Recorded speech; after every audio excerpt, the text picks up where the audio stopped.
এই যে বন্ধুরা, আমি মেহের। আমাদের ভালোবাসা ছোঁয়া চ্যানেলে নিত্য নতুন পাঠ গল্প পড়তে ও শুনতে আমাদের চ্যানেলটি সাবস্ক্রাইব করে আমাদের পাশেই থাকুন। আর ভিডিওটি ভালো লাগলে অবশ্যই একটা লাইক, কমেন্ট ও শেয়ার করে দিবেন। ধন্যবাদ সবাইকে।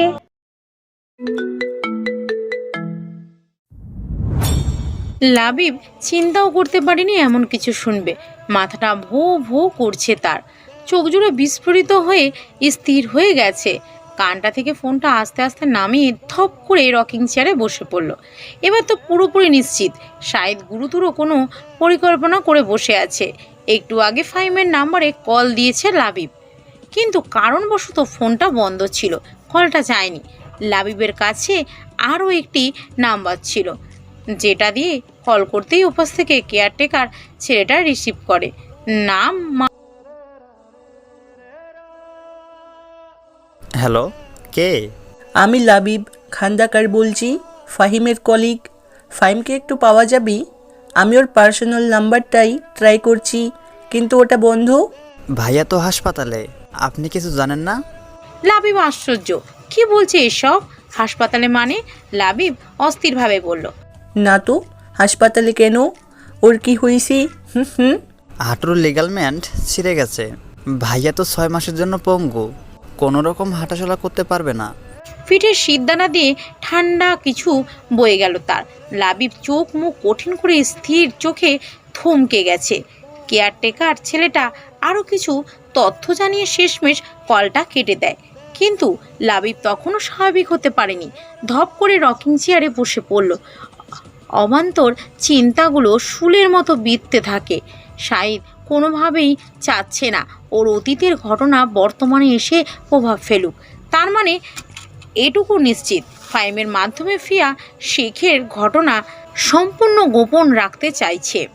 আর এই ঘটনা তখন থেকেই ঘটেছে যখন ওর মস্তিষ্ক নাবিলা হক ঢুকেছে।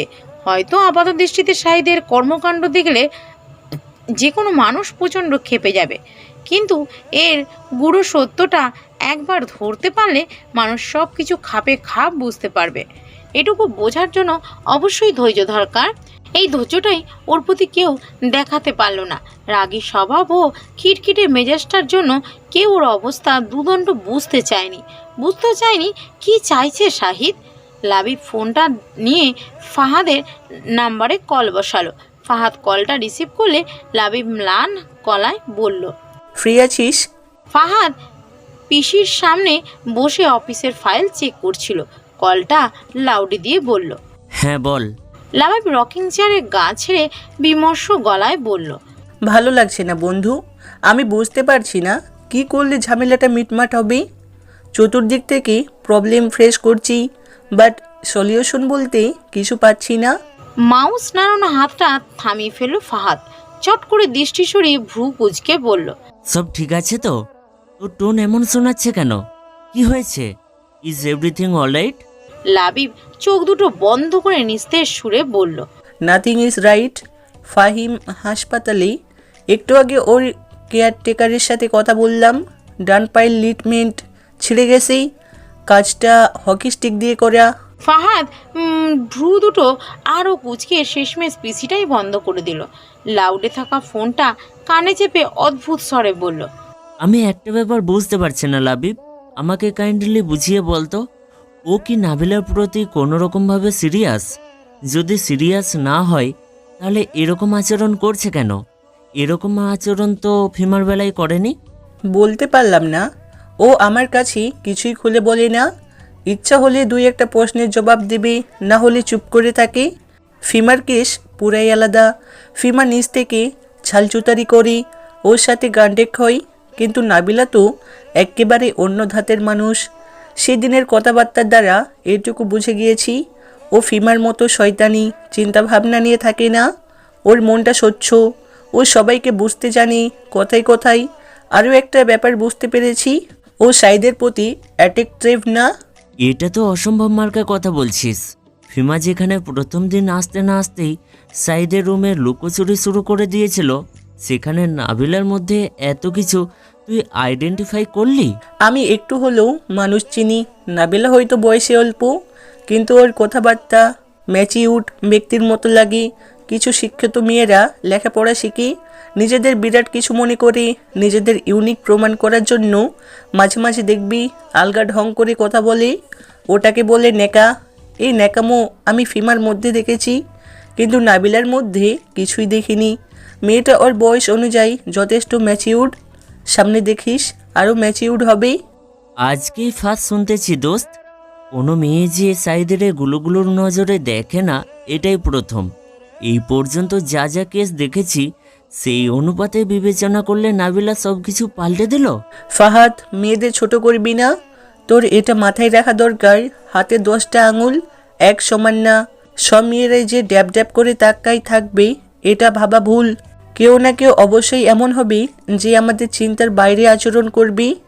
এটা এক হিসেবে পজিটিভ সাইন। সাইদরে সামলানো ইজি কাজ না। এটা দুর্বল, অধৈর্য আর ফার্স্টেডেড মানুষ দ্বারা কখনোই সম্ভব না। যেহেতু তোর ভাষ্যমতে নাবিলা ম্যাচিউড, সেক্ষেত্রে আমি ধরে নিতে পারি ও সাইদকে ঠিকঠাক মতো বুঝতে পারবে। আমি তুই যেখানে সবার সাথে মিলেমিশে নিজেদের প্রবলেম শেয়ার করতে পারি, এইটা কিন্তু সাইদ পারে না। এই সামান্য কাজটাই আজ পর্যন্ত করতে পারে নাই। ওর আগের বাইরে যেই ডিসেন্ট চেহারা লুকাইয়া থাকে, ওটা যদি কেউ একবার বুঝতে পারে রে লাবিব, তাহলে আমি তোরে গ্যারেন্টি দিলাম ওই মেয়ে সবচাইতে লাকি পার্সন হবে। পাথরও ভাঙে, লোহাও গলে। একবার যদি সাইদকে বুঝতে পারে, তাহলে ওর মতো মানুষটারে কোনোদিন ছেড়ে যাওয়ার কথা মাথায় আনবো না। তোর কি মনে হয় সাইদ রোম্যান্টিক? আবার জিগাই, ওই তোর চাইতেও রোমান্টিক। দেখ গে যে গোমরামুখী খেনর খেনর পুরুষরা স্ত্রীর নিকট প্রেমময় হইয়া থাকে, তাহারা স্ত্রীর প্রেম ভালোবাসা পাইবার জন্য যে কোনো কিছু করিবার জন্য সচেষ্ট। হিসাব বুঝছস? ফাহাদ সাধু মিশ্রিত ভাষাটা এমন হাস্যকরভাবে বলল যে তা শুনে সিরিয়াস মোমেন্টও হেসে দিয়েছে লাবিব। ওপাশ থেকে তীব্র হাসির শব্দ শুনে ফাহাদও এখন মিচকি হাসি দিয়ে দুষ্টু দুষ্টু গলায় বলল, যা বেটা, হাসিস কেন? সত্য কথাই তো বলতেছি। আমার আব্বারে দেখলাম আজীবন আমার সাথে দাবটি তুইলা খুনাখুনা টাইপ ঝগড়া করতে। অথচ দেখ, আমরা 5 ভাই বোন, এক সকালে আব্বার সাথে ঝগড়া করে পরদিন সকালে নাস্তা বানাইয়া খাওয়াই। লাবিব বহু কষ্টে হাসি থামিয়ে বলল, তুই কি জীবনেও সিরিয়াস হবি রে পাগলা? লাবিবের কথাকে সুন্দরভাবে অগ্রাহ্য করল ফাহাদ। ঠোঁটে মিটিমিটি হাসি দিয়ে বলল, সাইদ একটা পুংটা, ওর ঘরে কতগুলো হয় দেখিস। নিজেকে থামাতে পারল না লাবিব। হো হো হাসিতে কথা বন্ধ হয়ে যায়। ফাহাদের কথায় হাসতে হাসতে সম্মতি জানিয়ে কলটা কেটে দেয় সে। ফাইমকে একবার দেখে আসবে কিনা সেটাই এখন ভাবছে। হকি স্টিকের বাড়ি খেয়ে কতটুকু টাইট হয়েছে সেটা দেখার জন্য মনটা ছটপট করছে। আর একবার কি দেখে আসবে স্বয়ং যে বান্দা জুনায়েদ সাহেবকে ব্ল্যাকমেল করার দুঃসাহস দেখিয়েছিল, তার অবস্থা কেমন হয়েছে সেটা কি একবার চাক্ষুষ দেখা উচিত না? অবশ্যই উচিত, কিন্তু জিনিসও নিজ চোখে না দেখলে আত্মা শান্তি হয় না। বিকেলের আঁচটা কমে গিয়ে সন্ধ্যার ছায়ায় ডুবে যাচ্ছে। ধীরে ধীরে নিভে যাওয়া আকাশটা এখন সন্ধ্যের ছাঁচে বেগুনি আভায় ছেয়েছে। পাখিদের উল্লাসিত দল এখন নিড়ে ফেরার জন্য মগ্ন। সহসা প্রকৃতির ব্যস্ত অবস্থা নীরবতা চিত্রে ছাপিয়ে যাচ্ছিল। গ্রিলহীন জানালার বাইরে তাকিয়ে আছে ফিয়া। নিচের খালি লনটা এখন অ্যালার্জি বাল্বের আলোতে উজ্জ্বল হয়ে আছে। বিশাল বড় গেটটা দিয়ে এখন ওর খালামণির গাড়িটা ঢোকেনি। ওর পাশের রুমে ফিমা কলেজ থেকে ফিরে এখন রেস্ট নিচ্ছে। দরজাটা ভিতর থেকে আটকে রেখেছে বিধায় টুকটাক কথা বলারও সুযোগ নেই। এখানে এসে খুবই ফাঁপড় লাগছে ফিয়ার। বাড়িটা এত নীরব যে বাইরে থেকে কোনো মানুষ এলে বিশ্বাসই করতে চাইবে না এখানে কোনো মানুষ থাকে। এতটা নিরিবিলি নিস্তেজ পরিবেশ থাকলে মানুষ ধীরে ধীরে চরম বিষণ্ণতার দিকে ধাবিত হয়। গ্যারেজটা ভিতরে কি আছে তা জানার জন্য মনটা আঁকুপাকু করছে ফিহার। আচ্ছা, বদখত লোকটা ওই গ্যারেজটার ভেতরে কিভাবে সময়গুলো কাটালো? বই পড়ে, ঘুমিয়ে, নাকি অফিসের কোনো কাজ টাজ নিয়ে নিরিবিলি ভাবার জন্য বসে থাকে। এই লোকটা নিজের রুমটা পর্যন্ত লক করে রেখে গেছে। আচ্ছা, ও কথায় কথায় এই লোকটা বলে সম্বোধন করছে কেন? ওর তো ভাই হয়, মানুষটাকে ভাই ডাকলে ক্ষতি কি? ছোট থাকতে তো ভাই ভাইয়া বলেই ডাকতো। তবে বড় হয়ে সম্বোধনটা ভুলে যাওয়ার পাশাপাশি তুমি থেকে আপনিতে চলে এসেছে। তাছাড়া ভাই একটা সম্বোধক শব্দ, যাই বদমেজিজি অভদ্র লোকটার জন্য কোনোভাবেই খাটছে না ফিয়া। তাকে সেই সম্বোধন ছাড়াই বাতখাত, বেয়াদব, খ্যাকশিয়াল, যত প্রকার ভয়ঙ্কর ভয়ঙ্কর সম্বোধন আছে তা দ্বারাই অভিহিত করবে। হঠাৎ দাপুটে দুটো হর্ন বাজিয়ে গুম গুম শব্দে রোলস রয়েস গাড়িটা প্রবেশ করলো। কালো কালিনান মডেলের গাড়িটা যেন অদ্ভুত দাম্ভিকতার জাহির করছে। প্রকাশ পাচ্ছে এর আভিজাত্যে ঘেরা শৌখিনতার পরিচয়। এই লোকটার রুচিও শখ অন্য সবার থেকে পুরোপুরি ব্যতিক্রমী বলা চলে। নাহলে কেউ নিজের রুমে গ্যারেজ শুধু শুধু লক করে ড্রাইভিং সিটের দরজা খুলে বাইরে পা রাখলো। ধরম করে দরজাটা বন্ধ করতেই দূর থেকে ফিয়া কপাল কুঁচকে ফেলে। কি আশ্চর্য, হাতে ব্যান্ডেজ কেন? এটা আরও কুঁচকে গেল। ঠিক ডান হাতে ব্যান্ডেজটা করা, টান টান স্লিভের নিচে বলপূর্ণ হাতটা লাল টকটকে হয়ে আছে। ওই হাতটা একদমই নাড়াচ্ছে না সে। সকালে হাতটা ঠিকঠাকই ছিল, এখন ওই হাতটায় এই অবস্থা কেন? কি হয়েছে হাতে? ফিরতেই খুব কষ্টে শার্টের বাটনগুলো খুলে ফেললো সাইদ। প্রচণ্ড ব্যথায় ডান হাতটা টনটন করছে তার। বাঁ কাত থেকে শার্টটা খুলতেই আস্তে আস্তে ওটা ডান হাত দিয়ে নামিয়ে নিল। স্লিভের কাছে ছোপ ছোপ রক্ত দেখে সেটা বাথরুমে যেয়ে রেখে আসলো। কোমরের বেল্টটা বাঁ হাতে এক টান দিয়ে খুলতে বিছানায় বসলো সে। কাটা হাতের দিকে তাকিয়ে উদাসী চোখে নীরব হয়ে গেছে। একটা পুরনো দিনের স্মৃতি মানসপটে জল জল করে ভেসে উঠল। সেদিন মাকে খুব আবদার করে বলেছিল, মা তুমি খাইয়ে দাও। সেদিন ওর মায়ের মেজাজটা কোনো কারণে প্রচণ্ড খারাপ ছিল। বাবার সাথে কথা কাটাকাটির পর খুব রুক্ষ মেজাজে টিভি দেখছিল। সাইদের কথা শুনতেই যখন ওর দিকে ক্ষুব্ধভাবে তাকায়, ভেতরের সমস্ত জ্বালা যেন ওর উপর দিয়ে ঝেড়ে দেয় সে। প্রচণ্ড ধমকের সুরে চেঁচিয়ে ওঠে, সামনে থেকে যা, চলে যা বলছি। আমাকে একদম বিরক্ত করবি না। তোর বাপের সংসারে এসে আমার কপাল পুড়ল। তোদের পেছনে কামড়ার মতো শুধু খেটেই গেলাম, কোনো লাভ হলো না। নিজের হাতে টুকে টুকে সংসারটা সাজালাম, আর এখন তোর চাচারা ভাগ বসাতে এসেছে। এতদিন কোনো খোঁজ খবর ছিল না, বেঁচে আছি না মরে গেছি সেই খবর নিতে পারেনি। যেই শুনেছে সম্পত্তির পুরো ভাগ বড় ছেলেকে লিখে দিবে, অমনি বুড়ো বাপের প্রতি ন্যাকা কান্না শুরু। শয়তানের দল, ধান্দাবাজ কোথাকার। আমিও দেখে ছাড়ব তোর চাচারা কিভাবে আমার সংসারে আগুন লাগায়। এক একটাকে ধরে ধরে শিক্ষা দিব। মায়ের রণমূর্তি দেখে সেদিন ভাতই খায়নি সাইদ। খেলতে গিয়ে ডান হাতে বৃদ্ধা আঙুলটা কেটে গিয়েছিল, যার জন্য মায়ের কাছে খাইয়ে দেওয়ার আবদার করে সে। কিন্তু মা যে তখন সাংঘাতিক ঝামেলায় ব্যস্ত হয়ে অতগুলো কঠিন কথা শুনিয়ে দেয়, সেগুলো ছোট্ট সাইদ মানতে পারেনি। ওই ঘটনার পর থেকে আর কোনোদিনই মায়ের কাছে খাইয়ে দেওয়ার আবদার করেনি। কখনো নিষ্পাপ সুরে বলেনি, মা খাইয়ে দাও। আজ ব্যান্ডেজে মোড়া হাতটা দেখে বিভৎস স্মৃতিগুলো খুব বাজেভাবে তাড়া করলো তাকে। এভাবেই তো জীবন থেকে রাগী মেজাজি গম্ভীর পুরুষ বানিয়ে দিল। সেটা কি আশপাশের মানুষগুলো বুঝবে? হঠাৎ রুমের দরজা ঠেলে প্রবেশ করলো সুফিয়া। কাছে এসে হাসি মুখে বললেন, আহো নিচে আহো। সকালে যেই কামটা করছো এখনো তোমার উপর খেপা আছে, রাগ একটুও কমে নাই। সামনে গিয়া তার চেতাইও না, রাগলে এখন তুস কইরা কথা শোনাইব। খুব সাবধানে হাতটা আড়াল করলো শাহিদ। বিছানায় যে শুকনো টাওয়ালটা রেখেছিল সেটা নিয়ে হাতটা এমনভাবে ঢেকে দিল যেন সুফিয়া চোখে না পড়ে। সে হালকা মেজাজে মিথ্যা করে বলল, নিচে যাব না খালা, আপনি যান, আমি বাইরে থেকে খেয়ে এসেছি।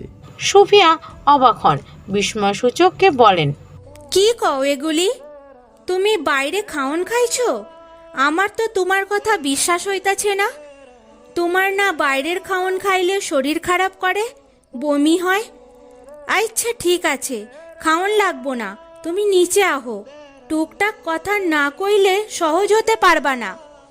কালকা মাইয়াটারে যেইভাবে কথা শোনাইছো, কাজটা একদম ঠিক করো নাই। ওর কি দোষ আছিল কও তো দেখি? হুদাই ওরে বকছো ক্যা? ফ্লোর থেকে দৃষ্টি তুলে কড়া চোখে তাকালো। মুখের ভাবমূর্তি হিংস্র তেজের মতো পরিবর্তন করে ফেললো।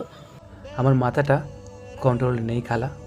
এই মুহূর্তে কোনো প্রকার কথা বলতে চাচ্ছি না, আমাকে একা ছাড়ুন। জলদি উন্মুক্ত দিয়ে ডান পাশটা ঢেকে নিয়েছে সে। শাহিদ কোনোভাবেই চাচ্ছে না সুফিয়া হাতের ব্যাপারটা দেখে ছোটোখাটো হাল্লা করুক।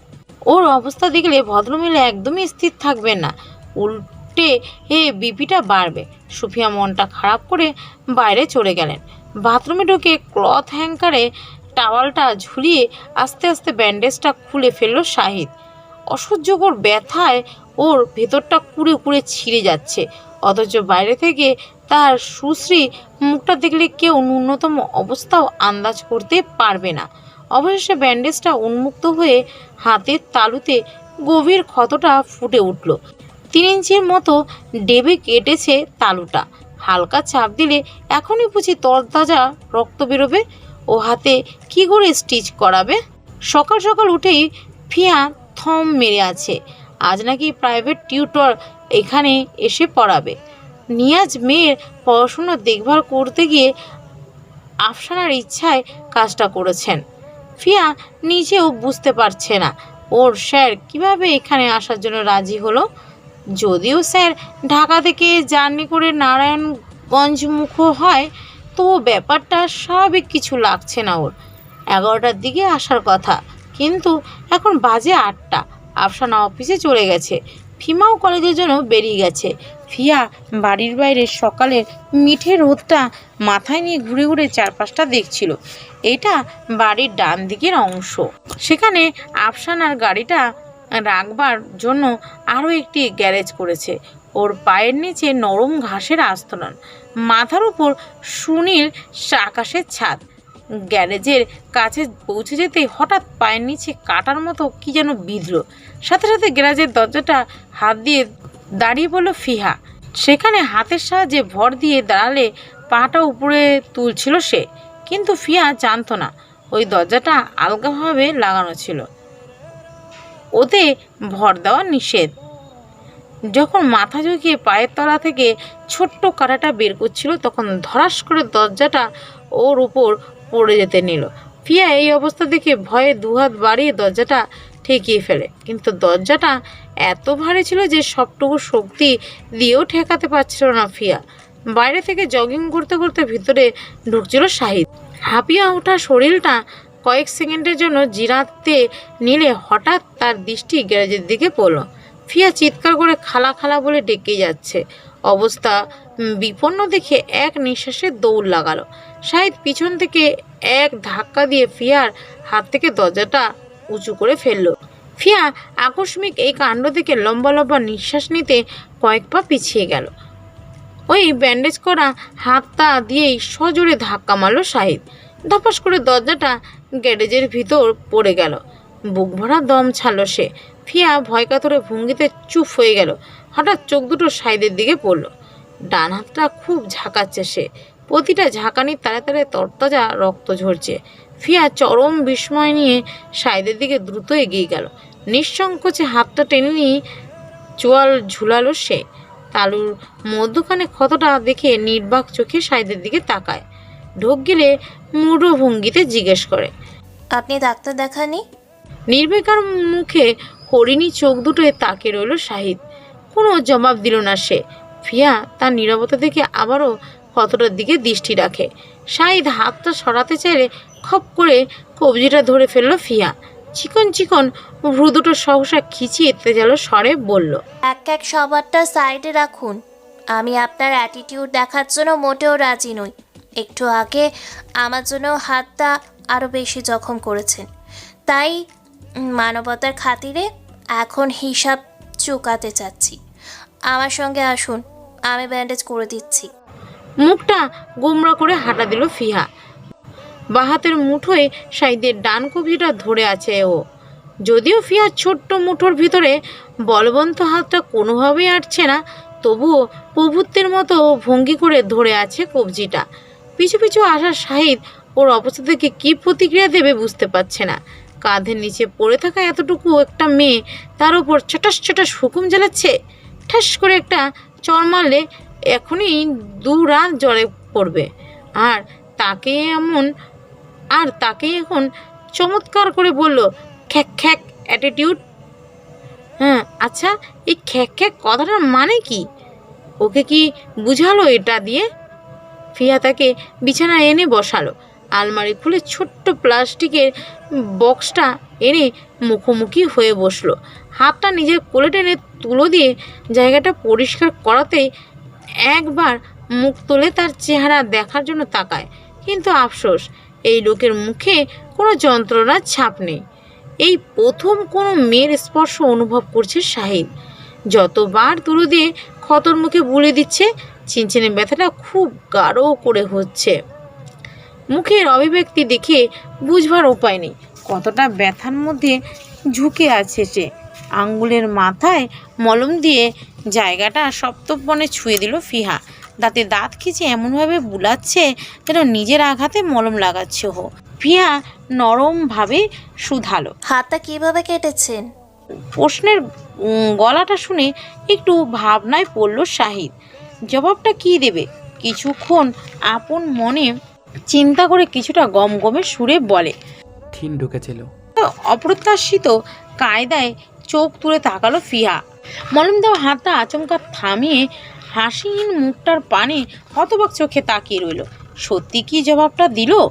এই লোকটা কি সত্যি মুখ খুলেছে? ফিয়ার ফ্যালফ্যাল চোখে চাহনি থেকে শাহিদ নার্ভাস ফিল করছে। বুকের বাঁদিকে দুম করে হার্টবিটটা বেড়ে গেছে তার। ওই চোখ, ওই মুখ, ওই ঠোঁট দুটোর মৃদু মৃদু কম্পন যেন খুব আকর্ষণ করছে। এই অবস্থা তো ফিয়ার বেলায় হয়নি না, কোনোদিনে তো ওর কারো প্রতি হয়নি। ওর লাবণ্যময় গলাটা আঙ্গুলে আঙ্গুলে ছুঁয়ে দিলে চোখ দুটো বন্ধ করবে না। না, এভাবে দেখা যাচ্ছে না। এখনই উঠতে হবে, এখনই উঠা দরকার। ভাবতে ভাবতে হাতটা সরিয়ে দাঁড়িয়ে পড়ল শাহিদ। কোন দিকে না তাকিয়ে রুম থেকে বেরিয়ে যাচ্ছিল সে। হঠাৎ কি যেন ভেবে দরজার কাছে আবার দাঁড়িয়ে পড়ে। মাথাটা পিছু ঘুরে কাঠটা হাতটা ইঙ্গিত করে বলে, থ্যাঙ্কস ফর দ্য হিউম্যানিটি। মানবতা যদি আরেকটু বেঁচে থাকে দেন আমাকে খাইয়ে দিতে পারিস। আমি নাস্তা করে নিই। স্তব্ধ চোখে তাকিয়ে আছে ফিয়া। মাথাটা একবারই কাজ করছে না তার। খাইয়ে দেওয়ার কথা শুনে কতক্ষণ বোবার মতো বসেছিল। রক্ত মাথা তুলোটা বিনে ফেলে হাত ধুয়ে ফেলল। হাতটা যেহেতু রাতে কেটেছে, তাহলে উনি রাতেও খাননি। কাল রাত থেকে না খাওয়া মানুষটা এত শান্তভাবে চলাফেরা করছে, তা দেখে বুঝে ওঠা সম্ভব না ক্ষুধা পেট নিয়ে ভোরের জগিংটা পর্যন্ত করে এসেছে, অথচ কাউকে কিচ্ছু বুঝতে দেয়নি। রান্নাঘরে ঢুকে একটা প্লেট নিয়ে 2টো পরোটা একটু ভাজি নিয়ে বেরিয়ে পড়ল ফিহা। ড্রয়িং রুমের সোফায় বসে টিভি দেখছিল শাহিদ। ফিয়া তার সামনে দাঁড়ালো। পা দুটো টি টেবিল থেকে নামিয়ে ফেললো সে। ফিয়া মুখোমুখি বসার জন্য কাঠের টি টেবিলটায় প্লেট নিয়ে বসে পরোটার ছোট্ট টুকরো নিয়ে তার ঠোঁটের কাছে ধরতেই হঠাৎ কলিং বেল বেজে উঠল। শাহিদ খাবারটা নেওয়ার জন্য সবে ঠোঁট ফাঁক করেছিল, কিন্তু ফিহার দৃষ্টি তখন দরজার দিকে থাকায় হাতটা নিচে নেমে গেল। শাহিদ আর খেতে পারেনি। সুফিয়া দরজাটা খুলে প্রশ্ন শুরু করলো। ফিয়া সদ্য আগন্তুকের দিকে প্রশ্নোত্তর ওর দৃষ্টিতে দাঁড়িয়ে পড়ল। স্যার এখন এসেছে কেন? ওনার না 11টায় আসার কথা।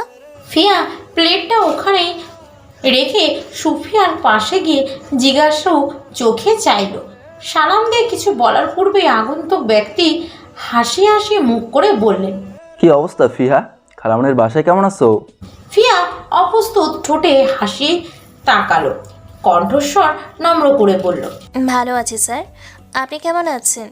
বাবা তো বলেছিল আপনি 11টার দিকে আসবেন, কিন্তু আপনি যে সোজা 9টার দিকে আসলেন? আমার 12টার দিকে একটু কাজ আছে ফিহা, তাই চাচ্ছি তোমার পড়াটা আগে থেকেই পড়ে দিতে।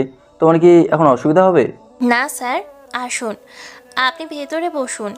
5 ফুট 8 ইঞ্চির ব্যক্তিটা ভিতরে ঢুকতে ঢুকতে রহস্যময় হাসি দিয়ে বসলো। এই হাসির অর্থটা বুঝতে পারলেন না সুফিয়া। তার কাছে ছেলেটার কথার ধরন, চোখের চাহনি, মুখের চাপা হাসিটা সুবোধ বালকের মতো ঠেকলো না। আকাশের রঙের শার্ট পরনে, সঙ্গে পড়েছে জিন্স, নাম ইফতেখার ইয়ামিন। ফিয়ার বাবা নিয়াজউদ্দিন কোনো এক আত্মীয়ের মাধ্যমে সুপারিশ পেয়ে তাকে ফিমার জন্য রেখেছিল। পরবর্তীতে এ পড়াশুনোর ধাঁচে মুগ্ধ হয়ে তিনি ফিয়ার জন্য বহাল করেন। সেই থেকে ইয়াসিন মাহমুদ ওদের দু বোনের সাথে সহজ স্বাভাবিক ব্যবহার করে আসছে। ইয়াসিনকে ডাইনিং টেবিলে বসতে বলে ফিয়া এক দৌড়ে দোতলায় উঠে রুমের দিকে ছুটে যায়। দূর থেকে এটুকু দৃশ্য দেখে সাহিব কিছুই বলল না, চুপ করে সেখান থেকে উঠে বাইরে গেল। সে চটপট করে বইগুলো নিতেই হঠাৎ ফিয়া কিছু মনে পড়ার ভঙ্গিতে থেমে যায়। ও যে একটু আগে কাউকে খাইয়ে দিতে গিয়েছিল, সেটা তো সম্ভব হয়নি। ওই লোক কি নিজের হাতে খেতে পারবে? কাজটা ভালো হলো না। মানুষটার প্রতি যতই রাগ উঠুক, আর সে না থাকলে ফিয়া এখন হাত পা ভেঙে হাসপাতালে শুয়ে থাকতো। বইগুলো নিয়ে বিবর্ণ মুখে নেমে এলো ফিহা। স্যারের সামনে বসতেই মাথাটা ডানে ঘুরিয়ে শূন্য ড্রয়িং রুমটার দিকে তাকালো। সোফাটা খালি, প্লেটটা ওভাবেই পড়ে আছে, মানুষটা খায়নি। শীতাতপ ও নিয়ন্ত্রিত কেবিনে বসে আছেন আফসানা। কাছের টেবিলের উপর ল্যাপটপ রেখে ডিলারদের গুরুত্বপূর্ণ রিপোর্টগুলো দেখছেন তিনি। এমন সময় ডান পাশ থেকে বিপ বিপ শব্দে ফোন কাঁপতে লাগলো। কলটা রিসিভ করে রকিং চেয়ারে পিঠ ঠেকিয়ে সম্ভ্রব্য সুরে বললেন, হ্যাঁ সুফিয়া বলো। সুফিয়া চুলার তরকারিটা নেড়ে ছেড়ে দিতেই ব্যস্ত স্বরে বললেন, শাহিদের হাত কাটছে আপা। কালকার রাত থেকে এখনো কিছু মুখে দেয় নাই। সকালে দেখলাম পিহা ওর লিগা নাস্তা নিয়া গেল, পরে ওর টিচার আইছে দেখিয়া আর যাইতে পারে নাই। কি করমু কন্ত এহেন, আমার মাথায় কিছুই আইতাছে না। এমনে তো পোলাডার ছাড়ন যায় না। আফসানা মলিন মুখে চোখ দুটো বন্ধ করে ফেললেন। তার একমাত্র ছেলেটা এখন যোজন যোজন দূরত্ব রেখে চলে। নিজের কিছু খামখেয়ালি ভুলের জন্য একমাত্র ছেলেকে তিনি কষ্ট দিয়ে ফেলেছেন। যদি সময় থাকতে বুঝতেন যে তার ছোট্ট ছোট্ট ভুলের জন্য তার ছেলেটা এভাবে বিগড়ে যাবে, তাহলে অতীতের সমাধান হতেন আফসানা। সুফিয়া তরকারির নুনটা চেখে নিয়ে আবার বলে উঠলেন, আপনারে সব সময় কইতাম আপা, পোলার দিকে একটু নজর দেন। ওর উপরে চাচাগোর ঝামেলা নিয়া রাগ ঝাইরেন না। এহেন দেখলেন তো কি হইছে। আল্লাহ আমার কোলে পোলাপন দেয় নাই তো কি হইছে। আমি সাইদরে নিজের পেটে ধইরা পোলার মতোই আদর করছি, কিন্তু আমার আদর দিয়া তো পোলায় আপনার মায়াটা বুঝবো না। ওই তো আপনারই খুঁজতো। ওর কথা ভাবলে ভিতরটা ফাইটটা যায় আপা।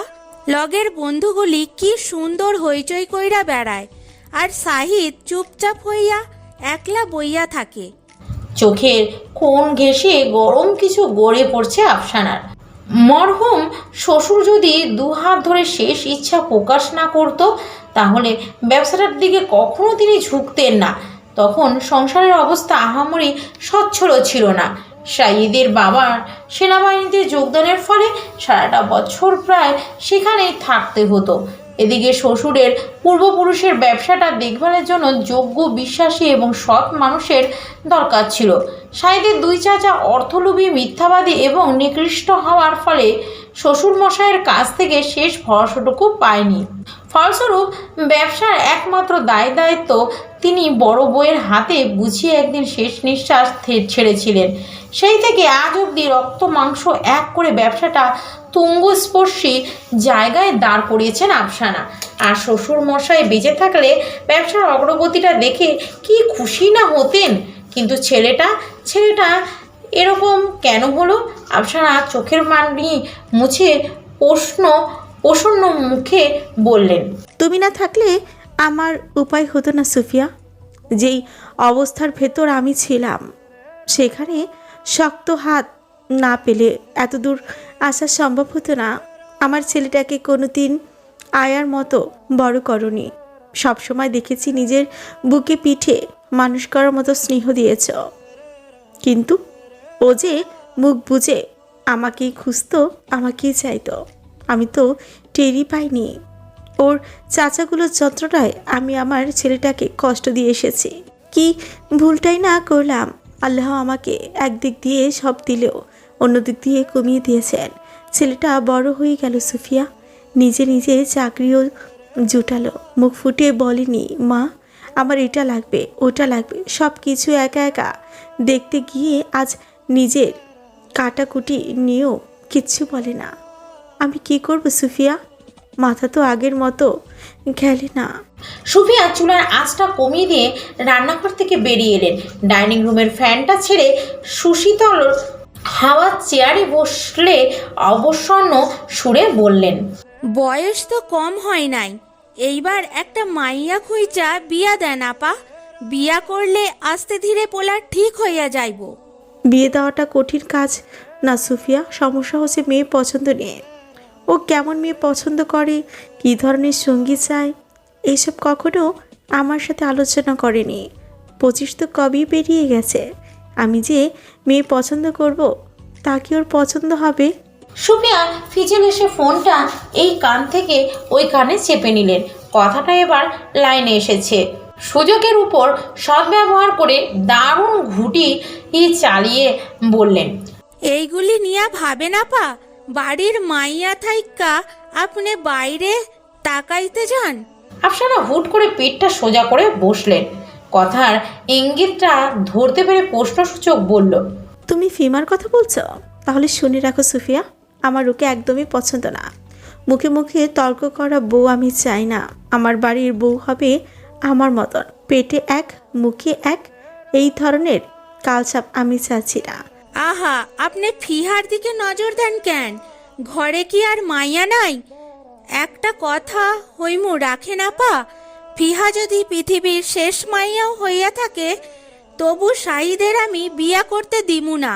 চালু মাইয়া দেখলে আমার মাথা কিরকির করে, আর ওই ছেড়ি দেখলে মনটা চায় কানের নিচে ধমাইয়া মারি।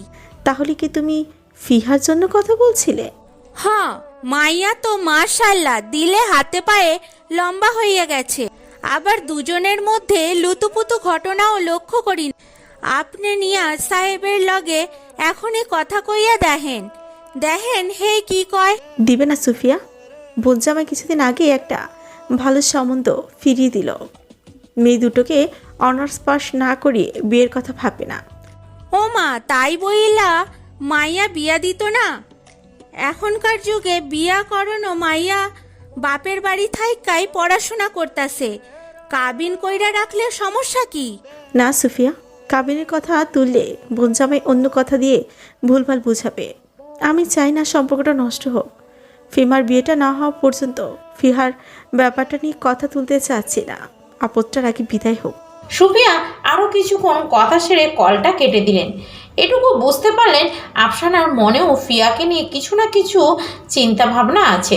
সম্ভবত ফিয়ার বাবা এই মুহূর্তে না করবেন বিধায় আফসানা ভুল সময়ে বলার মতো সাহস করেননি। সুফিয়া অজপাড়া গায়ের একটি ছোট্ট গ্রাম থেকে এসেছেন। সাইদদের এর বাবার এক সম্পর্কীয় ভাইয়ের বউ ছিলেন সুফিয়া। মাতৃধারণে বেশ কিছু সমস্যা থাকায় সন্তানের মুখ দেখার সৌভাগ্য পাননি। দুঃখের সংসারে যখন স্বামীও হৃদরোগে গত হলেন তখন আফসানাও ও সোয়াদের এর তত্ত্বাবধানে এ বাড়িতে আসার সুযোগ পান তিনি। আজ অবধি তিনি মূল্যবান সদস্যদের মতোই যথাযথ সম্মান পেয়ে আসছেন। কাজের মহিলা, কাজের বুয়া, বাচ্চার আয়া এ ধরনের কথা দ্বারা কখনো সুফিয়াকে ছোট করা হয়নি, বরঞ্চ যে পরিমাণ ভালোবাসা তিনি পেয়েছেন তার বদলতে নিজের প্রাণটা পর্যন্ত উৎসর্গ করতে রাজি আছেন। ঠিক 12টার আগে ইয়াসিনের একটি কল এলো। ফিহা ডাইনিং টেবিলে বসে বসে রসায়ন প্রথম পত্র বইটার রিডিং পড়ছিল। ওর মনটা তখন পড়ার দিকে একেবারেই ছিল না। বারবার মনে হচ্ছিল বড় একটা অপরাধ করে ফেলেছে। একটা অভুক্ত মানুষ তার কাছে সামান্য কিছুর আবদার হিসেবে খাইয়ে দেওয়ার কথা জানিয়েছিল, অথচ ফিয়া মনের ভুলে ব্যাপারটা অগ্রাহ্য করে পড়তে বসেছে। আজও স্যারটাও জলদি জলদি যাচ্ছেন না। ফোনে কথা বলার সুযোগ দেখে ফিয়া একটু চোরা দৃষ্টি চালিয়ে ড্রয়িং রুমটার আশেপাশে দেখে নিল। না, মানুষটা এখনো আসেনি, বোধহয় সে বাড়িতেই নেই। ওখানে কি দেখছো? আকস্মিক এমন প্রশ্ন শুনে চমকে উঠল ফিয়া। চুরি হাতে নাতে ধরা পড়লে যেরূপ মুখভঙ্গি হয়, ফিয়ার অবস্থাও ঠিক সেরকম হয়ে গেছে। অপ্রদীপ মুখে ঠেলে ঠুলে হাসি আমতা আমতা করে বলল, কিছু না স্যার, দেখছিলাম সোফি খালা ওখানে আছেন কিনা। কিন্তু তোমার খালা তো এখানে নেই। সত্যি করে বলো তো, কি দেখছিলে? আজ আমি অনেকক্ষণ যাবৎ ফলো করছি, তুমি প্রত্যেকটা লাইনে লাইনে ভুল করছো। কোথায় ধ্যান জ্ঞান দিয়ে বসে আছো ফিয়া? কি সমস্যা? শেষের প্রশ্নটায় কেমন সূক্ষ্ম তেজের আভাস ছিল। যদিও স্যারের মুখটা দেখলে তেমন ভয়টন লাগে না তার, কিন্তু বলার সুরটা যেন কেমন তর। ফিয়া হাসপাস ভঙ্গিতে জবাব দিল, আমি সিরিয়াস আছি স্যার, হয়তো বাসা বদল করেছি বলে মনটা এদিকে বসছে না। আপনি আমাকে হোমওয়ার্কগুলো দিয়ে যান, আমি আজ ঠিকঠাক মতো সেগুলো করে রাখবো। প্রত্যুত্তরে নীরব রইল ইয়াসিন। কিছু পড়া দাগাতে নিলে সূক্ষ্ম কায়দায় বলল, তুমি কি বাড়িতে একা আছো? ফিয়া এমন ব্যক্তিগত প্রশ্নের জন্য প্রস্তুত ছিল না। বাড়িতে সে একা না, দোকা। তা জেনে তার লাভ কি? জড়তা মুখে নিষ্পিস ভঙ্গিতে বলল, না স্যার, একা নেই, বাড়িতে এখন 3 জন আছেন। ইয়াসিন সহসা কলম বসিয়ে কিছু একটা ভেবে আবার বই দাগাতে ব্যস্ত হলো। ঠোঁট গোল করে বলল, তোমার বাবার কাছ থেকে যে ঘটনা শুনলাম তাতে তুমি একা থেকো না। বিশেষ করে এই বাড়িতে কোনো পুরুষ মানুষ না থাকলে তোমার একা থাকাটা কিন্তু একটু রিস্কি। ফিয়া বুঝতে পারছে না ওর বাবা কেন ঘরোয়া সমস্যাগুলো স্যারের কাছে বলেছে। বাবা তো এরকম কিছু করে না। ফিয়া প্রশ্নের ঝুড়িটা মাথায় রেখে মৃদু স্বরে বলল, আমি তো এখানে একা নেই স্যার, বাড়িতে একজন পুরুষ মানুষ আছেন। তাছাড়া আমার সমস্যা হওয়ার কথা না, বাইরে 2টো গার্ড সব সময় পাহারা দিয়ে থাকে। উল্টাপাল্টা কিছু দেখলে সুফি খালাও রান্নাঘর থেকে বাটি নিয়ে আসবে। হালকা একটু হেসে ব্যাপারটা রসালো করল ইয়াসিন। লাল কালিতে মার টেনে বলল, যে পুরুষের কথা একটু আগে বললে সে কি তোমার ভাই? তোমার যে আরও একটা কাজিন আছে জানতাম না তো। দীপ ভাইয়ের সাথে আপু আর আমি যতটা ক্লোজ আচরণ করি, ওনার সাথে কখনো সেটা করতাম না, তাই ওনার বিষয়ে কথাবার্তা উঠতো না। ফিয়া অকপটে কথাগুলো বলে দিলেও ইয়াসিন যেন আরেকটু ধারণা পাবার জন্য আগ্রহী হয়ে উঠল। গলাটা খাকারি দিয়ে একটু চালাকি করে বলল, তোমার দীপ ভাইয়ের ছোট তাই না? ও 1 মিনিট, সে কি ফিমার বয়সী নাকি? ফিয়ার সাথে সাথে সেটা খারিজ করে কাঙ্ক্ষিত কথাটা বলল, না না, আপুর বয়সী কেন হবে, উনি তো সবার বড়জন। দীপ ভাইয়াও ওনার 2 বছরের ছোট। ওনার সাথে তেমন যোগাযোগ করি না বলে কখনো ওনার বিষয়ে কিছু বলিনি। ইয়াসিনের ধারণাই তাহলে ঠিক। বাইরে যে রোলস বয়েস ব্র্যান্ডের ক্যালিনান গাড়িটা দেখছে সেটা তাহলে ব্যক্তিরই হবে। কেননা এতটা দামি রাখার মতো শৌখিনতার রুচি মহিলাদের ক্ষেত্রে সচরাচর হয় না। ইয়াসিন সমস্ত পড়া দাগিয়ে দিয়ে আজকের মতো বিদায় নিল। স্যারকে বিদায় জানিয়ে দরজা অবধি পৌঁছে দিয়ে আপন চিন্তায় মগ্ন হলো ফিয়া। অন্তত পক্ষে খেয়েছে কিনা এইটুকু জানতে পারলে টেনশন থাকবে না। পরক্ষণে আবারও চিন্তা করে তার খোঁজ নিয়ে ওর দরকারটা কি। তার চেয়ে ভালো ওর নিজের রুমে গিয়ে গোসলটা সেরে বাদবাকি পড়াশুনো রেডি করে। ফিয়া সমস্ত চিন্তা বাতিল করে শেষ কথাটির প্রতি গুরুত্ব দিয়ে বসলো। গোসল করে কাপড় নেড়ে দুপুরের খাবারটা সুফিয়ার সাথে খেয়ে নিল। ঘড়িতে বেজে গেল 2টা। সুফিয়া দুপুরের ভাত ঘুমের জন্য রুমে চলে গেল। এদিকে ফিয়া আচারের বয়াম নিয়ে ছাদে প্রবেশ করে আর জমিয়ে আচার খাবে। বিরাট মাঠের মতো খোলামেলা ছাদ, ধুধু প্রান্তরের মতো সাদা মেঝেটা চকচক টাইলস ঢেকে আছে। ডান দিকে ছোট্ট একটা চিলেকোঠা দাঁড়িয়ে আছে। ছাদের বাঁ দিকে শান্ত ও সুনিবিড় জায়গাটুকু অলস ভঙ্গিতে পড়ে আছে। আর চিলেকোঠার ঘরটা বসার জন্য ও সেদিকে বরাবর পা চালায় ফিয়া। দু হাতের নরম থাবায় মোটাসোটা কাচের বয়ামটা বুকের সাথে চেপে আছে, যেন ভুলবশত ঠাস করে বয়ামটা নিচে না পড়ে। চিলেকোঠার দরজাটা ঠেলে দিলে সেটা একটু একটু করে খুলে গেল। ভেতরের মিসমিসে অন্ধকারটা কেটে গিয়ে এক ফালি সোনা রং তীর তীর করে প্রবেশ করলো। সেই আলোতে দেখতে পেল স্টাডি টেবিলে মাথা রেখে ঘুমিয়ে আছে একজন। তাকে এক পলক দেখেই চিনতে পেরেছে ফিয়া। কিছুক্ষণ অবুঝ ভঙ্গিতে দাঁড়িয়ে থাকলো, শেষ পর্যন্ত ভিতরে ঢোকার জন্য সাহস জুটিয়ে ঢুকলো। তার পিঠ পিছনে দাঁড়ালে হঠাৎ টেবিলের উপর মাথার কাছটায় ছোট ছোট দুটো কেকের প্যাকেট দেখলো। সেগুলো এখন ছেঁড়া অবস্থায় অবহেলার মতো শূন্যে পড়ে আছে। ঘুমন্ত মাথার নিচে একটা ডায়েরি উকি দিচ্ছে। সম্ভবত কিছু লেখার পরিকল্পনা ছিল সে, কিন্তু ডান হাতের কাটা বলে কিছু লিখতে পারেনি। আর একটু সাহস জগিয়ে কাছে এগোলো ফিয়া। বয়ামটা টেবিলের কাছে রেখে শাহিদের বায়ে এসে থামলো। তাকে আলতো স্বরে ডাকলো। এই যে। নিজের কাছেই ডাকাটা কেমন বিদঘুটে লাগলো ফিয়ার। কাউকে এই যে বলে ডাকে? ফিয়া কি এখন বড়দের মতো আচরণ করছে? আচ্ছা, এত বড় জোয়ান লোককে এখন কি বলে ডাকা যাবে? মিস্টার বললে কেমন হয়? যা, মিস্টার শব্দটা কেমন ঢঙ্গি ঢঙ্গি লাগে। মিস্টারের বাংলাটা যেন কি চট করে মনে পড়তে আবার ডাকলো। এই যে জনাব, শুনছেন? আপনি কি খেয়েছেন? যতটা আগ্রহ নিয়ে ডেকেছিল তার এক কোনাও সায় দিল না সাই। গভীর ঘুমে আচ্ছন্ন হয়ে প্রাণ শান্তির চোখগুলো বুজে আছে সে। নিঃশ্বাসের উঁচু নিচু তালে স্রষ্টের পিঠটা ফুলে ফুলে উঠছে। মাথার কাছে একটুখানি ফাঁক করা জানালা দিয়ে লুকোচুরি হাওয়া এসে তার পাতলা চুলগুলো উড়িয়ে দিল। ইস, এই লোকটার চুলগুলো যে অতিমাত্রায় সুন্দর। ঘুমন্ত মুখটার ওপর যেটুকু মায়া ছেকে আছে, ওইটুকু মায়ার ঘোরটা যেন মখমলি রুমালে আঙ্গুল ছোঁয়ার মতো আদুরে অনুভূতি। ফিয়া এক বুক জড়তা নিয়ে তার পিঠের উপর হাত রাখলো। আবারও শেষ চেষ্টা চালিয়ে কণ্ঠস্বর লঘু করে বলল, জনাব। পিঠে পরম স্পর্শ পেয়ে আস্তে আস্তে চোখের বন্ধ পাতা দুটো খুলল শাহিদ। ঘুম ঘুম চাহনির মাঝে আবছা একটা মুখ দেখে তন্দ্রার ঘুরে বলল, পিঠে আবারও হাত ছোঁয়ালো ফিয়া। আলতো হাতে স্পর্শ চালিয়ে নরমভাবে শুধালো, আপনি খেয়েছেন? চোখ দুটো খিচিয়ে মাথাটা তুলে ফেলে শাহিদ। চারপাশটা দেখে নিয়ে তন্দ্রাচ্ছন্ন চোখ তুলে ফিহার দিকে তাকায়। ঘোরটা পুরোপুরি কাটার জন্য কিছুটা সময় নিল। একটু ধাতস্থ হলে ডায়েরিটা নিয়ে চলে যেতে নিল, কিন্তু পিছন থেকে ছোট্ট একটি সম্বোধনে ছুটে আসলো কানে। জনাব। কোনো এক অদ্ভুত শক্তি যেন স্নায়বিক তাড়নায় পা দুটো থামিয়ে দেয় তাকে। শাহিদ হাঁটতে পারে না, কর্ণকুহরে আরও একবার শুনতে পায়, আপনাকে কিছু প্রশ্ন করছি, আপনি কি খেয়েছেন? সেখানেই অটলভাবে দাঁড়িয়ে থাকলো শাহিদ। দাম্ভিকতার সুরে জবাব দিল, না, খাইনি।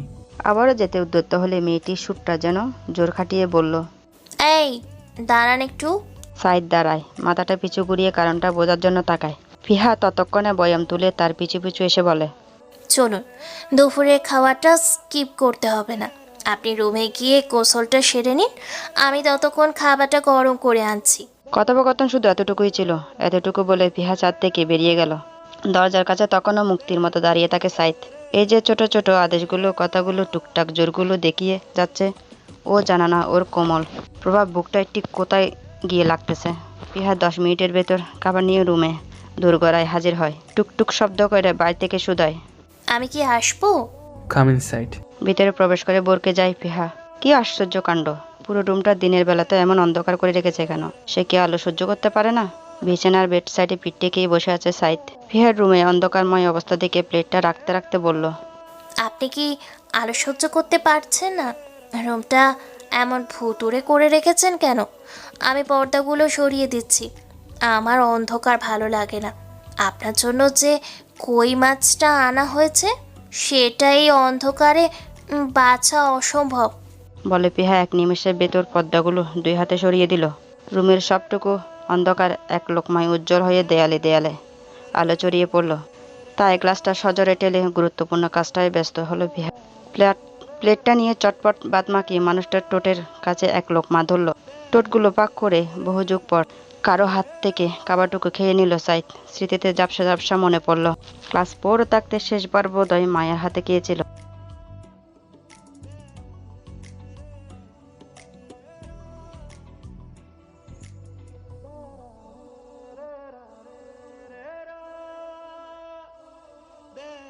পুচকি পুচকি দুটো কাপকে খেয়ে পেট ভরে? আপনি খালাকে ডেকে খাবারটা খেয়ে নিতে পারতেন না? আর শুনুন, আপনার আচরণটার জন্য মোটেই আপনাকে ক্ষমা করা হয়নি। আপনি শুধুই আমাকে অতগুলো ভাইয়ের জন্য অপমান করেছিলেন। আপনাকে আমি মানবতার খাতিরে এইটুকু সাহায্য করছি। আর আরও একটা কথা, এইভাবে অন্ধকার ঘরে থাকবেন না। সাইদ চুপচাপ কথাগুলো শোনার পর ধীর গলায় বলল, লোকটা কি হয়? এক পলকের জন্য হাত থামল না পিহার। নির্ঘাত টিচারের কথা জিজ্ঞেস করেছে সে। দ্বিতীয় লোকমাটার শূন্য তুলে নিরুত্তাপ সুরে বলে, টিচার হন ইয়াসিন স্যার। ছোট্ট হাত ছোট্ট লোকমাটা মুখে নিল সাইদ। চিবোতে চিবোতে বলল, কিসের টিচার? একটু দ্বিধায় পড়ল পিহা। মানুষটার জেরা দেখে এখন ভয় হচ্ছে। প্রাইভেট টিউটার শব্দটাকে বেশিরভাগ মানুষ ভবিতব্য জামাইয়ের কাছে কিছু ভেবে থাকে। এখানেও বোধহয় ভয়াবহ কিছু ভাবা হচ্ছে। পিহা একটু চিন্তা করে স্বাভাবিক গলায় বলল, আমি ফিজিক্স সাবজেক্ট একটু দুর্বল। বাবা আমাকে ব্যাচে পড়তে দেন না। এর জন্য বাবার আদেশে সবগুলো গ্রুপ সাবজেক্ট আমি ফিমাপুর স্যারের কাছে পড়ে নিই। সুদক্ষ জবাবটার পর কিছুটা শান্ত দেখালো সাইদকে। সে নম্রভাবে খাবার ঠেকিয়ে আরেক লোকমার জন্য অপেক্ষা করতেছে। পিহাকে যখন দেখে স্যারের কাছে তরস্ত পায়ে চলে যেতে, তখন হতাশায় আরও 1-2 বার ডুব দিয়ে সেখান থেকে চলে যায় সাইদ। বাড়ি থেকে 2টো মিনি সাইজের কাপ এনে চিলেকোঠার ঘরে চলে যায়। সবার আড়াল হয়ে ব্যক্তিগত ডায়েরিটা খুলে ঠিক তখনই ডান হাতের কলম চালানোর মতো অবস্থা তার ছিল না। এরপর সময়ের তালে তালে কখন যে মাথা নামিয়ে গভীর ঘুমে ডুবে যায় এখন মনে পড়তেছে না। হঠাৎ নীরবতায় লক্ষ্যভেদ করে পিহা বলল, আরেক প্লেট আনি? পানির গ্লাসটা নিয়ে না ভঙ্গিতে মাথা নাড়ালো সাইদ। বুঝিয়ে দিল সে আর খাবে না। অতিরিক্ত ক্ষুধায় সময় মতো না খেলে পরে গ্লুকাসে খাওয়ার মতো অবস্থাটা মরে যায়। পিহা রুম থেকে বেরিয়ে যেতে হঠাৎ হাসপাস ভঙ্গিতে দাঁড়িয়ে পড়ল। মুখটা পিছু পুড়িয়ে পানি খাওয়ার মানুষটার দিকে চোখ তুলে বলল, হাতটা একবার ডাক্তারের কাছে দেখিয়ে আনবেন। ওটা আপনার ডান হাত, আর আপনি ডান হাতি মানুষ। এরকম করে কাটা ছেঁড়া বিষয়টা অবহেলা করবেন না। সামনে আপনার জন্য সমস্যা হবে। আমি সকালের জন্য দুঃখিত। দরজাটা খুলে বেরিয়ে গেল পিহা। চোখের সামনে শেষ খাবারটুকু শুনে পানি খাওয়াটা স্থগিত করে আছে সাইদ। বুকের বাদিকে আবারও ধকধক হাতুড়ির মতো কঠিন করাঘাত করছে সাইদের। অমীমাংসিত প্রশ্নের কাছে বসে আছে সাইদ, যার কোনো সূত্রপাত এখনও ধরতে পারেনি। কি হয়েছিল সেদিন রাতে? কে এসেছিল জানালার কাছে? এটা বোঝার জন্য ঘন্টা খানিক ধরে মাথা কাটাচ্ছে সে। বাঁ হাতে কালো মার্কার, সামনে একটি ক্যানভাসে খাটানো আয়তাকার সাদা বোর্ড। বোর্ডের ঠিক মাঝ বরাবর লম্বা রেখা টেনে 2 অংশে বিভক্ত করা হয়েছে। ডান পাশে বড় বড় অক্ষে ইনসিডেন্স লেখা আর বাঁ পাশে লেখা ক্লুজ। এ দুটোর ছকের মাঝে কাজ করছে এখন। চোখের তীক্ষ্ণ দৃষ্টি সাদা বোর্ডের উপর বিঁধে আছে। বাঁ হাতের আঙ্গুলে আঙ্গুলে খেলা করছে মুখ খোলা মার্কারটি। মস্তিষ্কের প্রতিটি নিউরন যেন সচল কার্যক্ষমতা চালিয়ে গভীর কিছু ভাবছে এখন। কারা লেগেছে ওর পিছনে, এবং সেটা কী জন্য? একজন সদ্য কলেজ পড়ুয়া শিক্ষার্থীর পিছে হুঁশিয়ারের কারণ কি? কিছু একটা সাংঘাতিক কাহিনীর সপ্তপ্রণে লুকিয়ে ছুপিয়ে আছে। গা ঢাকা দেওয়া গুপ্তচরের মতো কাজটা করছে কেউ। এভাবে পাক্কা খেলোয়াড়ের মতো কাজটা করা সাধারণ ব্যক্তির পক্ষে সম্ভব না। এটার জন্য প্রয়োজন বুদ্ধি, ধৈর্য এবং কলাকৌশল পাকানোর মতো ক্ষিপ্ত চিন্তা। উপস্থিত বুদ্ধি তো আছেই, সঙ্গে চালাকির সাথে চালটাও বিদ্যমান। হঠাৎ ঠক ঠক করে ওর ঘরের দরজায় শব্দ হলো। সচেতন হয়ে সাদা বোর্ডটার উপর পর্দা ফেলল শাহিদ। হাত দুটো কোমরের পিছনে আবদ্ধ করতে মার্কারের দৃশ্যটুকু আড়াল করে ফেলল। দরজার দিকে অনুমোদিত ভঙ্গিতে ক্ষমতাবান ব্যক্তির মতো বলল, খামেন। দরজা ঠেলে উকি দিলেন সুফিয়া। মিষ্টি হাসি দিয়ে মিষ্টি সুরে বললেন, বাবা কি ব্যস্ত আছেনি?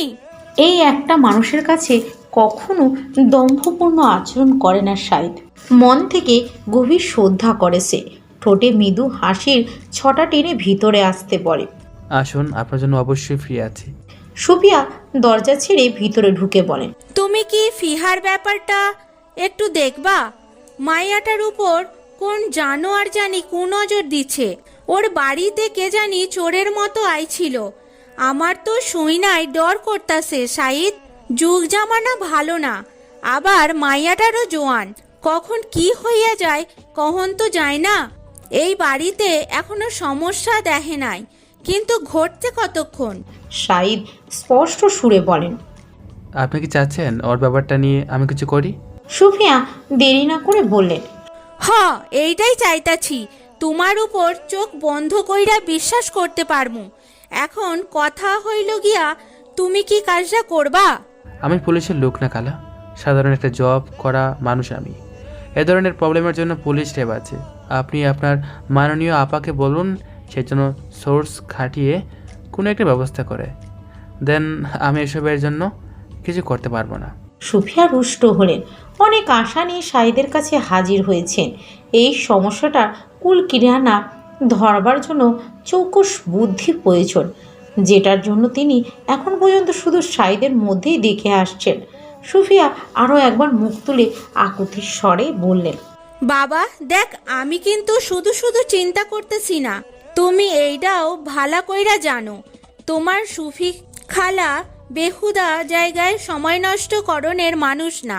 বিরাট কোনো কাহিনী না হইলে আমি মুখ বন্ধ কইরা সইরা যাইতাম, কিন্তু নাবিলার কথা হই না, মনটার ভিতর কু ডাকতাছে।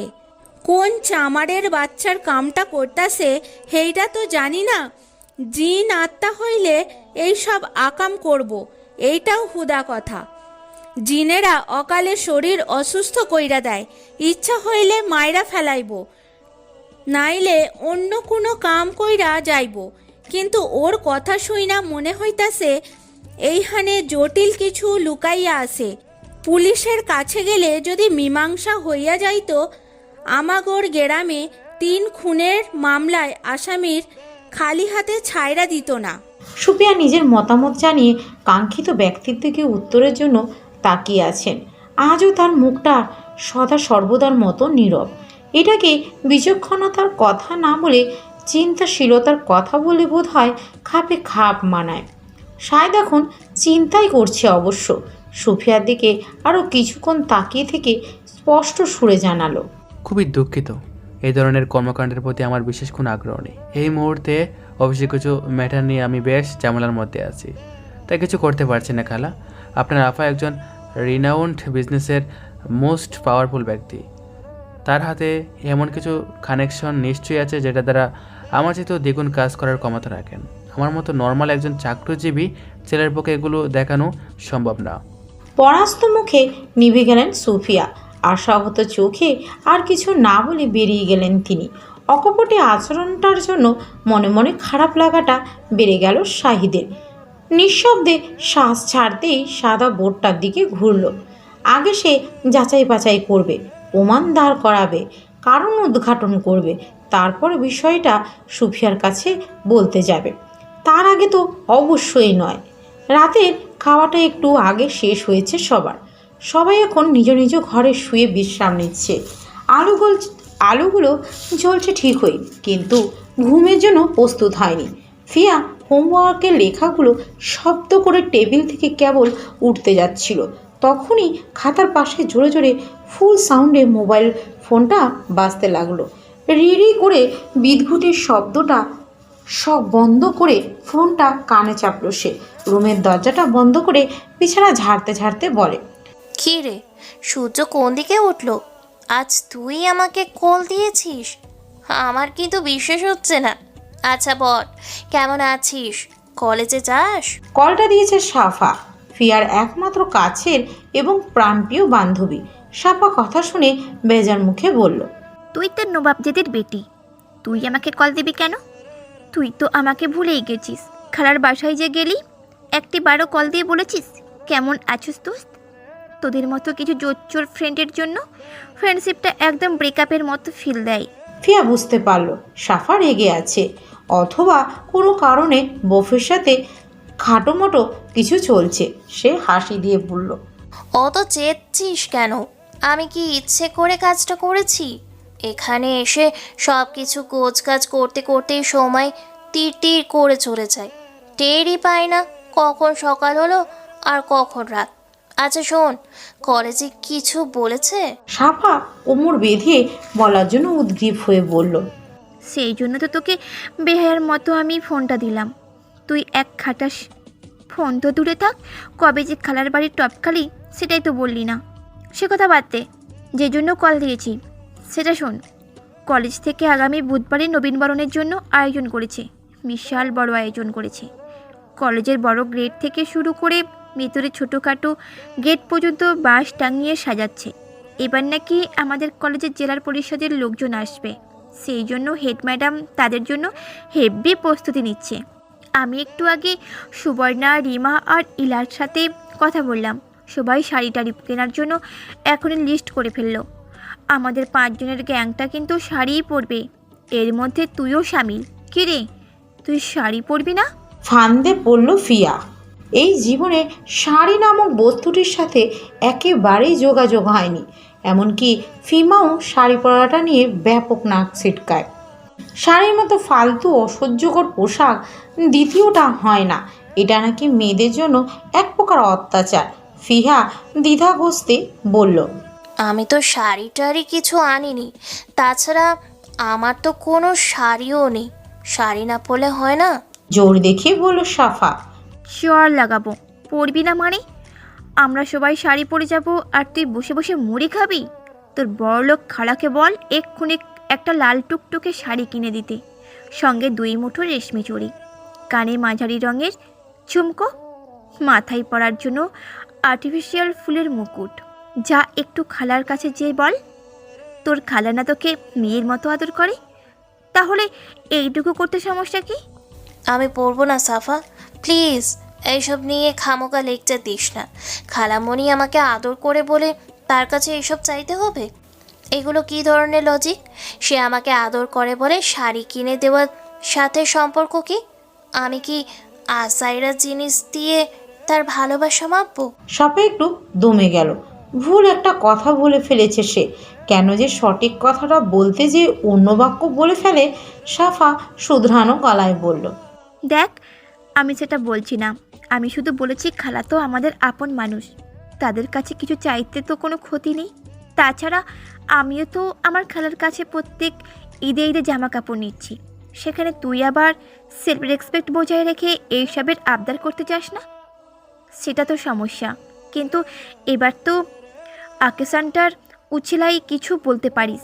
আমরা খুব এক্সাইটেড হয়ে শাড়িটা পরতে চাইছি দোস্ত, প্লিজ রাজি হয়ে যা।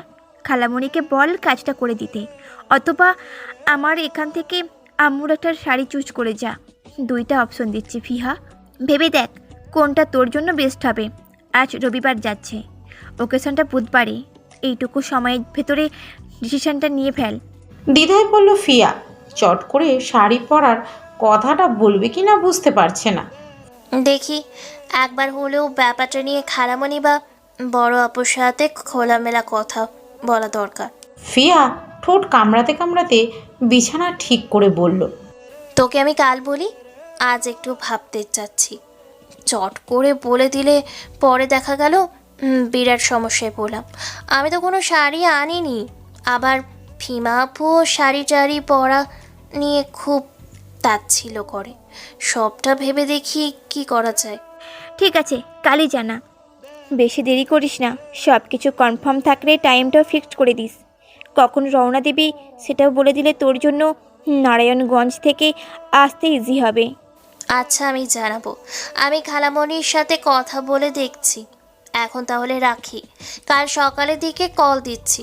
আল্লাহ হাফিজ। কলটা কেটে দিয়ে দারুণ চিন্তায় পড়ল ফিহা। এ কি মুসিবতে পড়লো? কলেজে নবীনবরণ হওয়ার কথা প্রায় বাতিলে ছিল। মেয়েরাও আশাভঙ্গ করে মনক্ষুণ্ণ হয়ে এসব নিয়ে খুব রাগারাগি করছিল। আজ এখানে আবার হুট করে আয়োজনটা করেছে ওদের কলেজে। ফিয়া বোনের সাথে আলোচনার জন্য ফিমার রুমের কাছে ঠক ঠক করে বলল, আপু, আসবো? ভিতর থেকে বিরক্তির গলায় উত্তর আসলো, আয়। ফিহা ভিতরে ঢুকতেই দেখলো ফিমা মুখে সিট মাস্ক লাগিয়ে আলাদা মুখোশের মতো পাতলা কিছু পরে আছে। চোখের বন্ধ পাতায় 2 টুকরো শশা রাখা। ফ্যানের নিচে নিবিষ্ট মনে রাত্রিকালীন রূপচর্চা করছে। ফিহা সামনে গিয়ে ভূমিকা ছাড়াই আসল কথাটা বলল, একটা ব্লান্ডার হয়ে গেছে আপু। কলেজে নাকি নবীনবরণ হবে। আমার সব বান্ধবীরা এখন শাড়ি পরে কলেজে যাবে, আর আমি কখনো শাড়ি পরিনি। এখন কি করব আপু? আমার তো কোনো শাড়ি নেই। ফিমা সবগুলো কথাই দোকানে শুনতে পেল। নিরুত্তাপ স্বরে দাপুটের সাথে বলল, যাওয়ার দরকার নেই, বাসায় থাকবি। বেলাল্লাপনা করার জন্য কলেজের মাঠে কি করতে যাবি সেটা আমার জানা আছে। ওই কালীভূত সাপার বাচ্চাকে বলে দে তুই কোথাও যাচ্ছিস না। আবারও কর্ণকুহরে কালীভূত সম্বোধনটা শুনে কষ্ট পেল ফিহা। মানুষের গায়ের রংটা চাপা বলে এভাবে ছোট করার মানে আছে?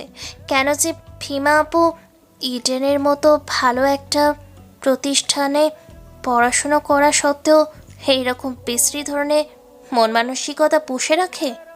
ফিয়া কথাগুলো ভেবে সেখান থেকে একটাও কথা বলল না। বলার জন্য যে পরিমাণ আগ্রহ নিয়ে এসেছিল তা বান্ধবীর নামে অপমানজনক কথাটা শুনে চলে গেছে। ফিয়া রুম থেকে যেতে যেতেই হঠাৎ মুখটা রাগানো করে বলল, শোনো, তোমার ভেতরে লজ্জার সেন্সারটা বাজেভাবেই নষ্ট আপু। এভাবে অশিক্ষিতর মতো মন্তব্য শুনে তোমাকে আমার ম্যাচিউর বলে মনে হচ্ছে না। নিজের মুখে রূপচর্চা করছো ঠিকই, কিন্তু অন্যের গায়ের রং নিয়ে কিভাবে কথা বলছো? শিক্ষিত আর অশিক্ষিতদের মধ্যে যে ফারাকটুকু থাকে তা বোধহয় তোমাদের মতো মেয়েদের জন্য বোঝা যায় না। আচমকা উদ্ভট কথার মুখোমুখি হয়ে ফিমা শশা নামিয়ে তাকালো। দরজার দিকে ভ্রুকুটি করে তাকাতেই ততক্ষণে ফিয়া চলে গেছে।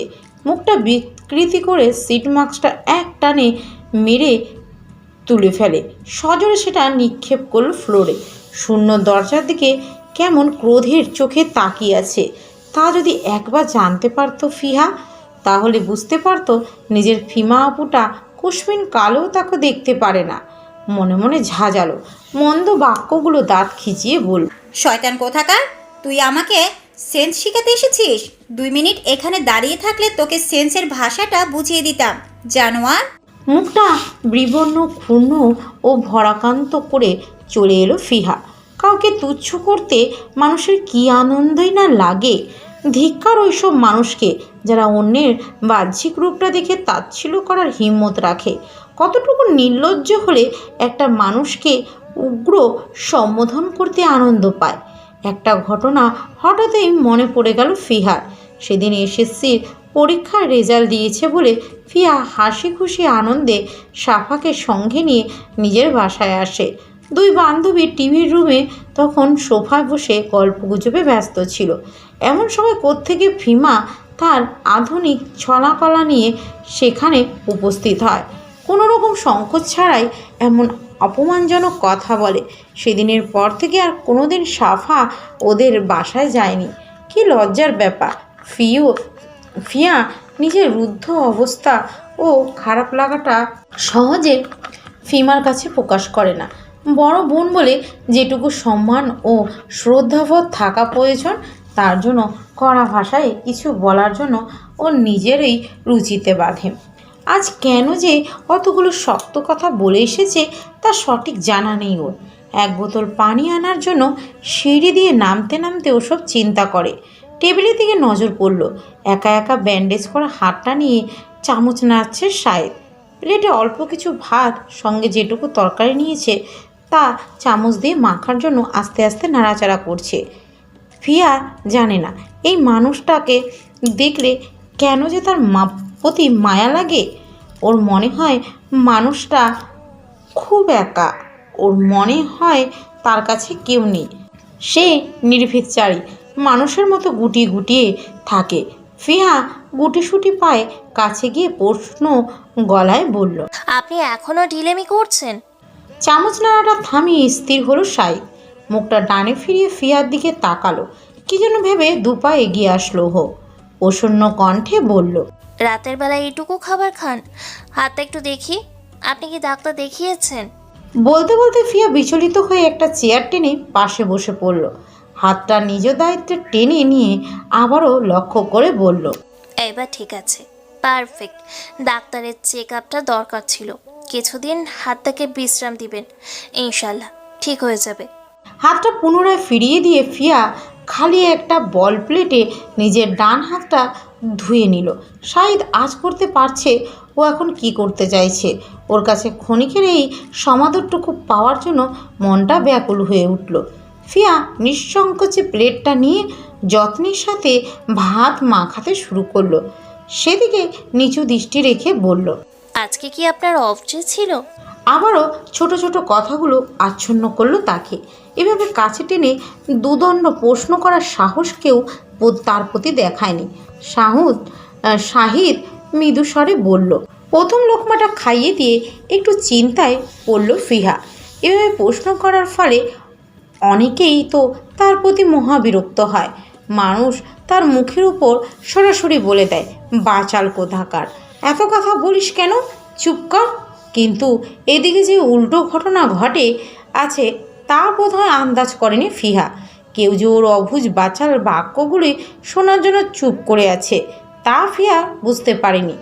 এই যে ওর কথাগুলোর মাঝে সুপ্ত অধিকারবোধ লুকায়িত থাকে, কোনো খারাপ অবস্থা দেখলে সাহায্যের জন্য এগিয়ে আসে, এগুলো কি তার প্রতি কেউ করতে পেরেছে? ওর নিজের মাই তো আজ পর্যন্ত পারল না। মহাব্যস্ত মা সব কিছু সামলাতে সামলাতে আপন ভুবনে আজীবনের জন্য গুটিয়ে গেল।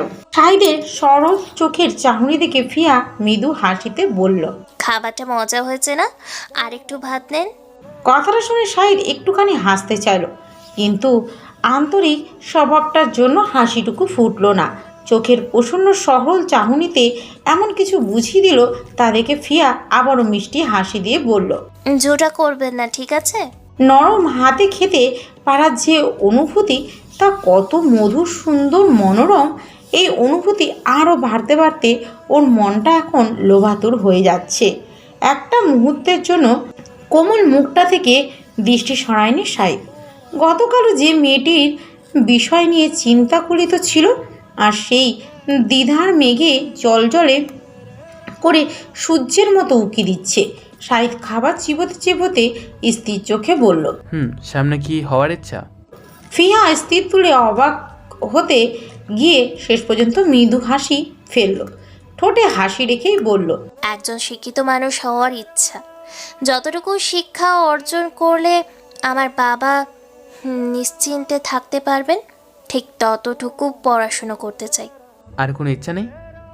না, আর ইচ্ছে নেই। আমি খালামনির মতো জব করতে চাই না। সারাক্ষণ অফিসের কাজ নিয়ে ব্যস্ত থাকা লাগে, এগুলো আমার কাছে অসহ্যকর। আমি ওই রকম জব করবই না। তাহলে কি করতে চাইছিস? সংসার? খট করে কথাটা বিঁধল ফিয়ার। বয়সে গণে মাপজোপ করলে আর মাত্র কয়টা বছর বুঝি বাবার সঙ্গে কাটাতে পারবে, এরপর চিরদিনের জন্য বিদায়। ফিয়া কথাটা ভেবে মুখ ভার করে বিষণ্ণ গলায় বলল, আমার হাতে যে কতখানি সময় আছে তা আমি জানি না। বাবার সাথে থাকতে পারলে আর্থিক ব্যাপারটা দেখতে পেতাম, কিন্তু তা তো সম্ভব না। শাহিদ এক চুমুক পানি খেয়ে বলল, কেন, তোর হাজবেন্ড কি এসব দেখে না? ফিয়া অন্যমনস্ক হয়ে হাসলো, লম্বা শ্বাস ছেড়ে বলল, বলতে পারলাম না। যদি দেখা গেল আমি যা চাইছি তা উনি পূরণ করলেন না, তখন আমার আশাটা চুরচুর হয়ে ভেঙে যাবে। আমাকে বাবা মা আর খালামণি ছাড়া তেমন কোনো মানুষ বুঝতে পারেনি। আমার ওই হাজব্যান্ড নামক মানুষটা আদৌ আমাকে বুঝতে পারবে কি না জানি না, তাই আশা রেখে মন ছোট করতে চাচ্ছি না। কিছু কথার ভাবার্থ বুঝে অবাক হলো সাইদ। বয়সের সংখ্যাটা বোধ হয় 17, কিন্তু চিন্তার পরিধি যেন তার চেয়েও বেশি। এই বয়সে মেয়েগুলো কাল্পনিক দুনিয়ায় বিচরণ করতে একটু বেশিই পছন্দ করে। সেখানে ওর কথার ধরন ও আচরণ পরিপাটি ও সুসঙ্গত। ফিয়া কাজটা শেষ করে হাতটা ধুয়ে এক বোতল পানি নিয়ে চলল। সাইদ ততক্ষণ রুমে চলে গেছে। ডাইনিং রুমে লাইট নিভে সবে রুমেই ঢুকছিল ফিয়া, হঠাৎ পিছন থেকে গম্ভীর একটা কণ্ঠস্বর ওকে দাবরের সাথে থামিয়ে দিল। নাবিলা, আচমকা চমকে উঠল ফিহা।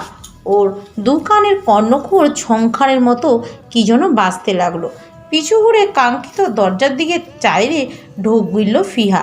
কালো ট্রাউজারের পকেটে দুহাত গুজে দাম্ভিক ভঙ্গিতে তাকিয়ে আছে মানুষটা। তীক্ষ্ণ চোখে কাঠিন্য মুখে অভ্রান্ত সুরে বলল, তোর হাজব্যান্ডটা প্রবাবলি স্ট্রিক্ট হবে। Prepare your self in future. তোর যেন হ্যান্ডেল করতে অসুবিধা না হয়, ব্যাপারটার জন্য কেয়ারফুল থাকিস। বুদ্ধিভংসের মতো তাকিয়ে রইল ফিহা। হাতের মধ্যে থেকে পানির বোতলটা ফস করে পড়তে নিলে তড়িঘড়ি করে সেটা ধরে ফেললো। আবারও চোখ তুলে সেই দরজাটার দিকে তাকালো। মানুষটা তখন নেই, সে চলে গেছে ভিতরে।